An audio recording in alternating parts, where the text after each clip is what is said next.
Welcome back to Families in Action with your host, Cary Quashen, right here on KHTS. We are speaking... Actually, I would be your co-host because you're the host. And when I'm talking, you're my co-host. When you're talking, I'm your co-host. Wouldn't that be about right?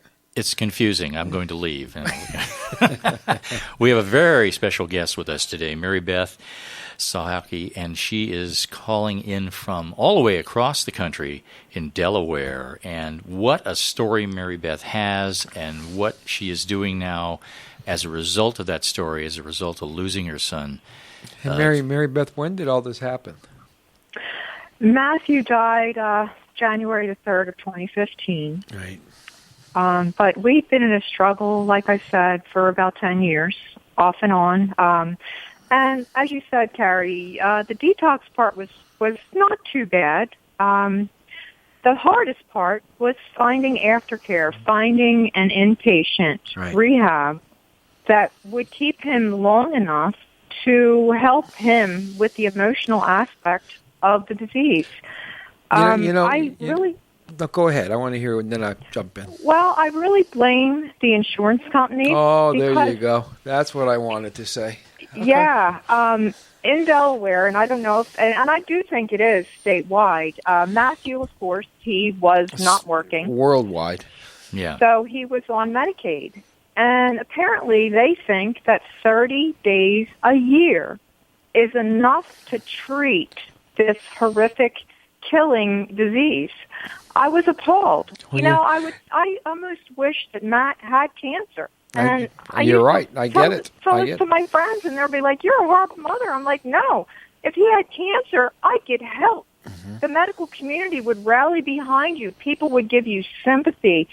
We got shunned. It was the worst experience of my life, and I have so much respect for people that suffer from this disease. I had such an eye-opener trying to find people to understand that this really is a disease, that Matt did not want to be this person. He didn't want to wake up every morning and count his pills and see how many he had and how long they were going to last and when he could find more. When I finally, the Board of Medicine, they reported these doctors, when I did, it got to them and they kicked him out of the practice. They never even tried to wean him. No help whatsoever, just kick him out cold turkey. Yeah. So now my son is out on the street, and I am desperately trying to get help to hear the same answer over and over again, that he wasn't worthy. It was doing it to himself. He caused it. Too bad. I was appalled at the medical community and how they treat addicts, and also, like I said, the insurance companies. I could not believe it, and I probably would have never believed it had I not lived it. But to this day, it has not changed in Delaware. Well, here's what happens here. I own rehabs.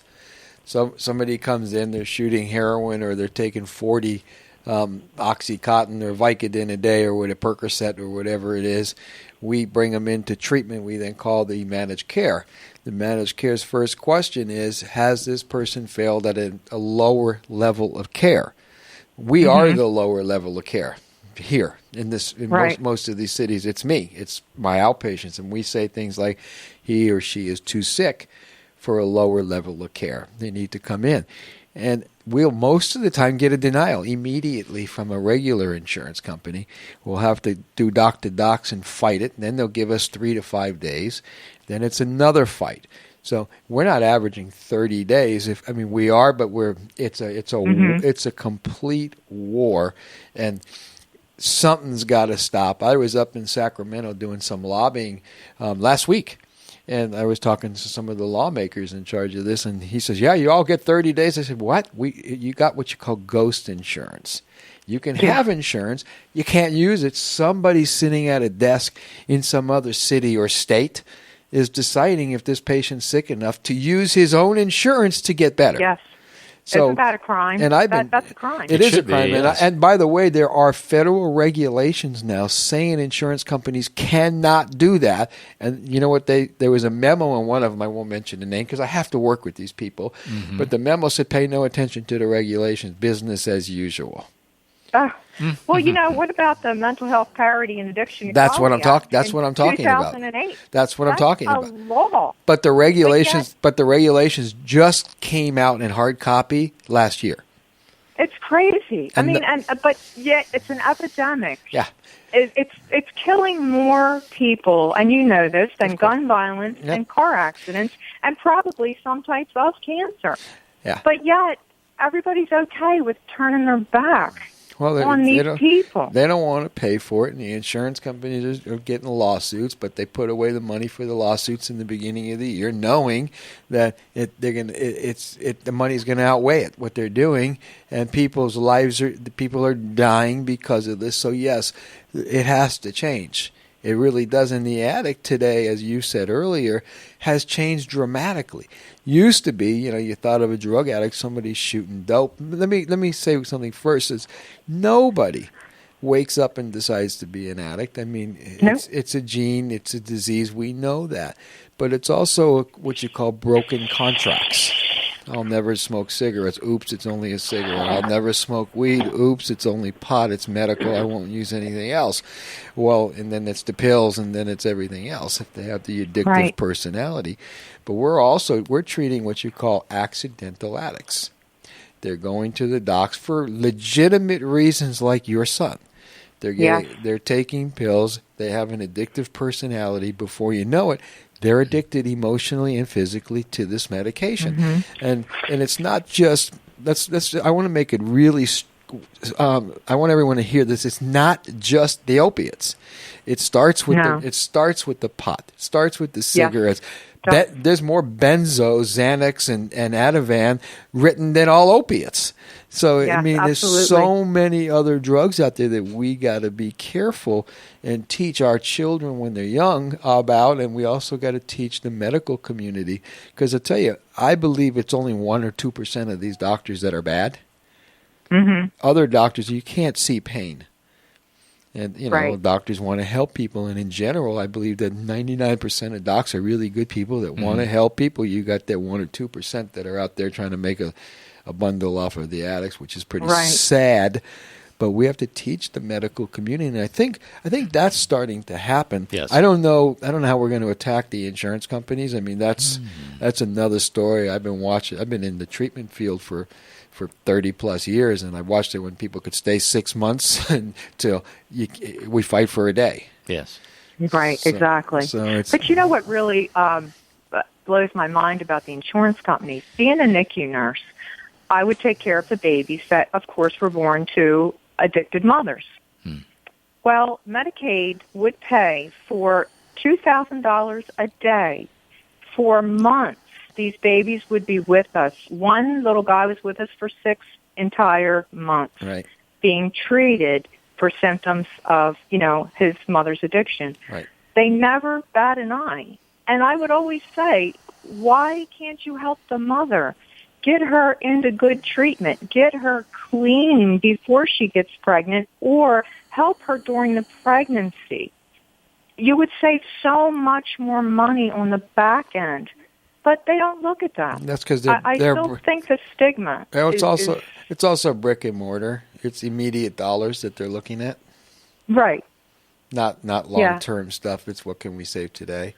And it's like you're talking to somebody on the line when we're trying to get days, and it's like you're taking money from them, and they're treating us providers like we're crooks, like we're lying. Right. What do you mean? Exactly. What do you mean? It's not going to work anyways. Well, how do you know that it's not going to work? Because the patient's been in treatment twice before. So what?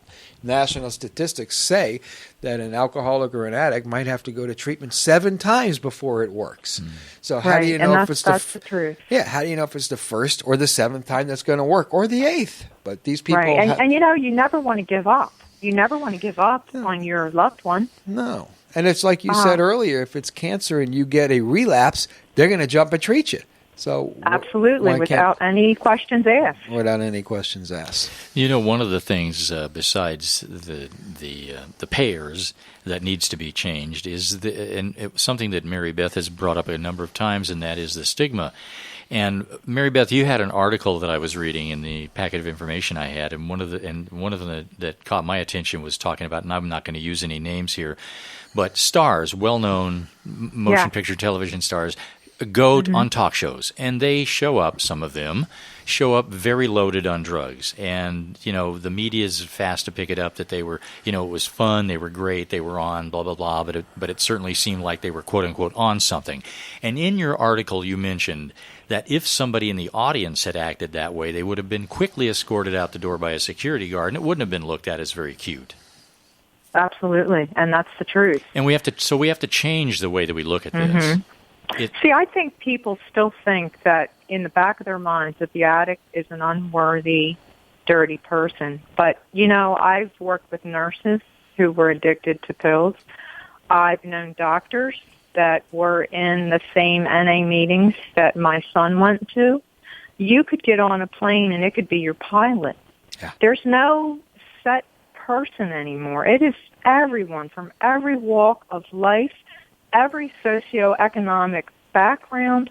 You know, you have people dying that are millionaires that could afford the best of treatment, but yet they still die. It's that powerful of a disease. But yet, like I've written that, you know, in other people's circumstances, the star, when they were dead, it was a tragedy, a life taken too soon. Mm-hmm. When my son died, I was more or less told, oh, well, what did you expect? He was an addict. You know he wasn't going to live long. Well, okay, well, what about such and such who died of the exact same combination of pills that my son had in his system? Why wasn't it bad for him? Why wasn't he a horrible person? Just because you're an actor, because you have a ton of money, doesn't change who you are. You know, it gets me. An addict is an addict. Yeah, and it gets me crazy because I do a lot of local news here. And when somebody gets arrested or passes away because of substance abuse, I get called a lot to do the interview. But I'm hearing about 5-10 people a week that are dying out there that nobody else ever hears, not even hit the papers. Mm-hmm. So you're right. Unfortunately, when it's a celebrity or somebody, everybody goes, oh, my God, but what about these 50,000 poor other lives that are lost every year? Right. My son's life was as valuable to me as, you know, a millionaire. I'd give anything to have him back. And, you know, and what you live with now, when the stigma still follows me, I'm not ashamed of my son. He was a wonderful person. He had a horrible disease. But when I tell people, they'll say, oh, your son died. And I said, yes, he did. He died of an overdose. I can see it in their faces. It's like, oh. Excuse me? Yeah. Would you rather have me said he died of cancer? Would that be more acceptable to you? MaryBeth, I want to read something back to you that you wrote, and I know Cary's going to know exactly what this is all about. But you were saying, so now I am left behind. There really are no words to describe the toll addiction takes on the non-addict, the fixer like me. I'm a nurse. Yep. But you couldn't fix it. No, and, you know, that was the hardest part for me, and I'm still battling with that I couldn't fix him. There are so many days I what-if myself to death. You know, what if I did this, or what if I did that, or I should have done this, I should have done that, I should have seen it sooner. You know, it's a curse being a mom is bad enough. We're supposed to protect our children from everything. But being a nurse and saving other people when I couldn't even save my son, it's been a very difficult journey for me. And I can tell you, for the first 2 to 3 months after Matt died, I did not leave my house. I was shocked that he died. It's like, how did he die? I can't believe he died. He promised me he wouldn't die. Yeah. I would always argue with him and say, one of these days, Matt, you're going to take too many. And he would say, Mom, I love you too much. I would never do that to you. And I believed him. And when I got the call, he died in a sober living home in Florida. During a relapse, instead of being taken to an emergency center or a detox where he could get help, the owner of the sober living home dropped him off at a motel in a relapse, state, and he died within 3 hours. I want to say something. This is something that I hate to say that I'm actually having to teach some of my rehab patients now and I never thought I'd say this, is almost how to relapse. And I'll tell you why I'm saying that is, out of so many deaths that I've been involved in or know about, so many of these people were trying to get sober. And they actually stayed clean for a short period of time, which means the tolerance that they built up physically, they don't need anymore. Problem is, emotionally, they still need it. So they take close to or right where they left off when they stopped, and their body can't handle it anymore, and that's what happens. Yeah, and Matt had a job there. He was doing great. He loved the beach. We're both beach people, and he loved it there. And I had a false sense of security that we did it. We did it. We've saved him. This is great. And when I got that phone call, actually my husband came to work to tell me that Matt had died. And I just remember feeling like the world stopped. But there was no air. It's been 14 months and 18 days. And I still have days where I am in shock that my son is gone. And he didn't have to be gone. If there was treatment out there long-term that would have helped him, or if someone had done the right thing. And I have guilt because I wasn't there. And I know people have told me that only the addict can save themselves. But, when you're a mom and you're a nurse, it's hard to swallow. I'll tell you something. Listening to you, I was going to say I don't know you, but I kind of do. This is, what I do. And you did everything you could have done. And anytime we lose somebody, we're always going to say to ourselves, if I would have done different, better, or more. We're always going to say that to you. And then everybody says, time heals all. Well, that's not true. It really doesn't. But what it does do is it makes it easier to deal with. Time. It's true, Cary. And what you're doing is saving lives. Your son did not die in vain. No. MaryBeth, I just have to say this to you, that you said your son was 37? Yes. Yeah. My son was the same age. He passed away not from the same reason, but it was sudden. And so what you've been saying here about how difficult it is to deal with the passing of a child is just unimaginable. It's not easy. It is. I've never felt this kind of pain before. I did CPR on my father, and he did not make it. And that hurt, but it was a walk in the park compared to this pain. Yeah. It affects your entire life. I feel very little joy because I always wonder what he would have been like today.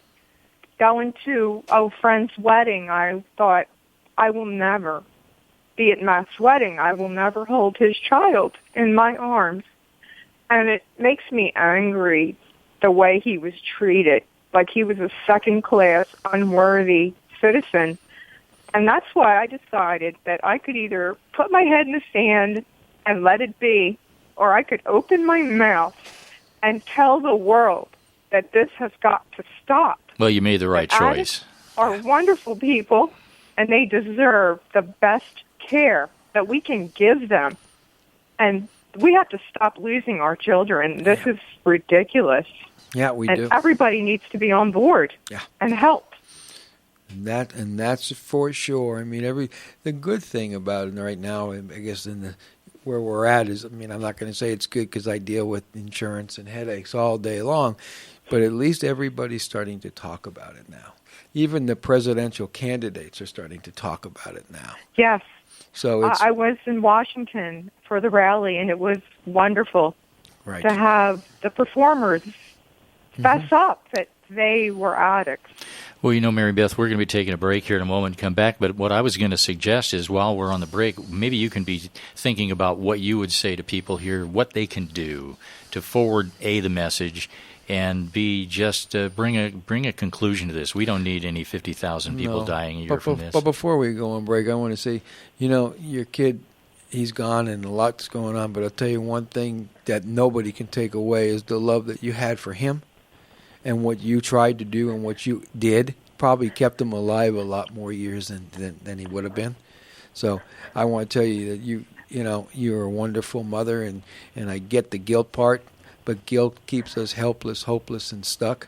So maybe one day you can be able to pat yourself on the back and appreciate yourself for all the good you did do. Thank you. And I mean that from the bottom of my heart. We're going to take a break, my friend. We'll be right back. This is Families in Action on your hometown station, AM 1220 KHTS. Boy, that song tells a story, don't it? It sure does. Come on, people, now. Huh? Let's do that. Hey, MaryBeth, I'm glad you're back, and I meant everything I said to you earlier.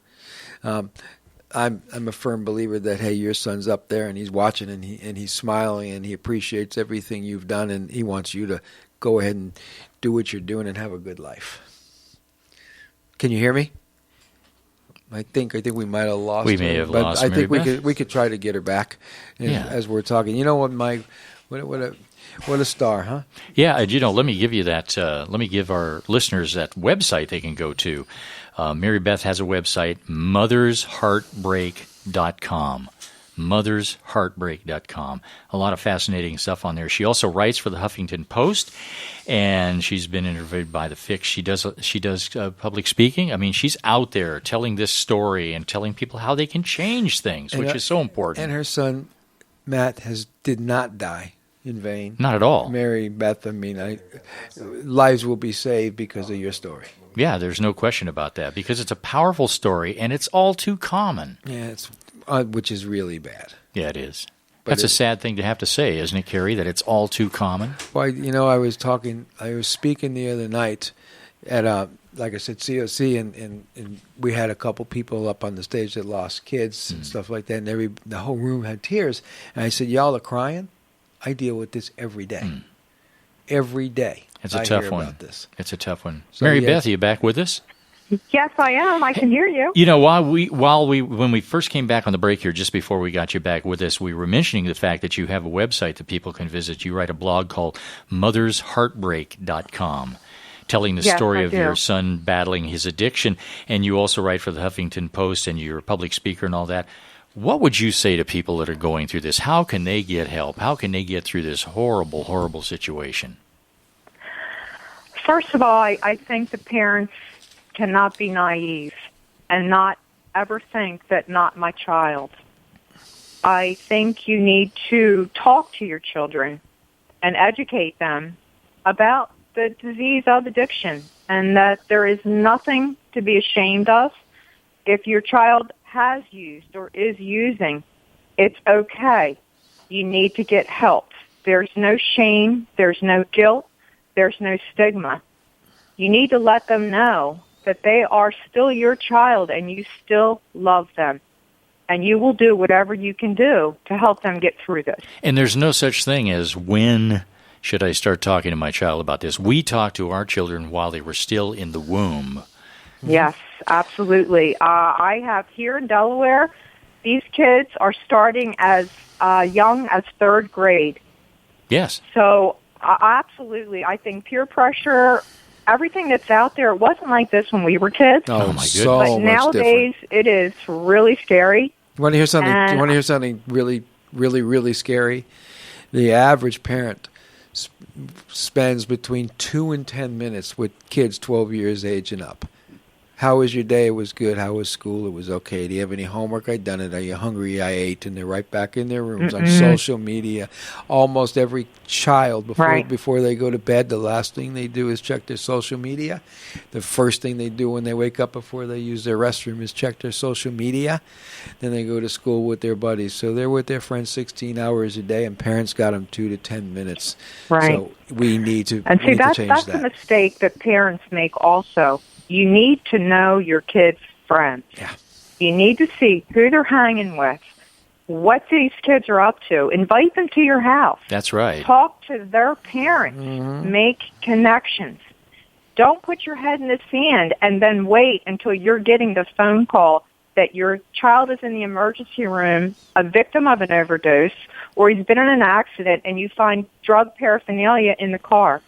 Be aware, be alert. You can save your child's life, but you have to see what's going on in their life. And it's okay if they look at you and say, I really hate you for doing this. You know what? Absolutely. Be their friend later. Be their parent now. Yeah, Absolutely. You have to be their parent, and you can be their friend when they're in their 30s. Matt told me he hated me so many times. It got to be a joke when I would take his pills or I'd get him into rehab, and we'd have screaming matches. Right. But, I did it because I loved him and I wanted him to live. And you know what? I said it earlier. I'm going to say it again. You probably gave him a whole bunch of extra years, my friend. That's true.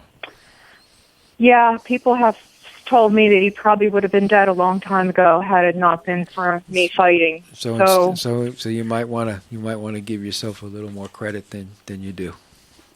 Thank you. And now I fight for other people's children because I don't want another mother to feel this incredible grief. And it's very easy for people out there to say, oh, that would never happen to me because Johnny or Janie, they're just great. They'd never get involved in this stuff.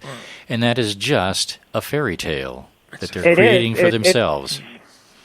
I think it's because parents are afraid to admit that their perfect family is not so perfect after all. I don't think their perfect child, the athlete. Guess what? Guess what those guys do in the locker room? That's right. I hear about it all the time. Parents need to just really open their eyes and really be aware of what's going on under your roof.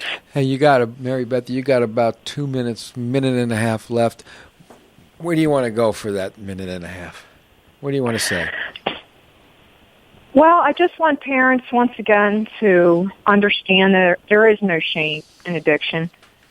Your child is still your child.